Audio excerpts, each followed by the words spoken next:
Hello friends, मी एखादं काम करायला घेतलं आहे आणि त्यामध्ये ओवीने लुडबुड केली नाही असं ना कधी होतच नाही. पण आज मला इथे ना हे गहू निवडायचे आहेत आणि त्याच्यामध्ये तिचं असं हे चाललं होतं, म्हणून तिला आतमध्ये ठेवलं आणि बाहेर बसून निवांत माझं काम करून घेतलं. गहू तर निवडून झाले, पण तोपर्यंत तिकडे ओवीने कुंडीतील माती उकरायला सुरुवात केली होती. आणि ओवीचं नाही असंच असतं, एक होईपर्यंत दुसरं असं काही ना काही तिचं चालूच असतं. आणि मग मला आठवलं की कुंडीत ठेवण्यासाठी मी काही स्टोन आणले होते.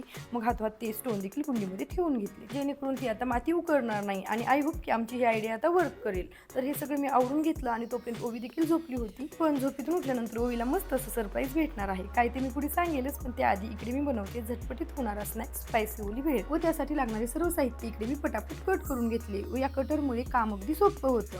भेळ तर बनवून झाली, पण पहा ओवी इकडे किती खुश झाली आहे, कारण ओवीला भेटायला ओवीचे काका आलेले आहेत. मग सर्वांनी मिळून मस्तपैकी अशी भेळ एन्जॉय केली. आणि मग काय, चहाची ही वेळ झालीच होती आणि वेळेला चहा तर हवाच. आणि हे पहा, आता ओवीचे काका जायला निघलेले आहे, तर ओवीला देखील त्यांच्यासोबत जायचं आहे. चला तर मग हा व्हिडिओ आपण इथेच एंड करूयात. बाय.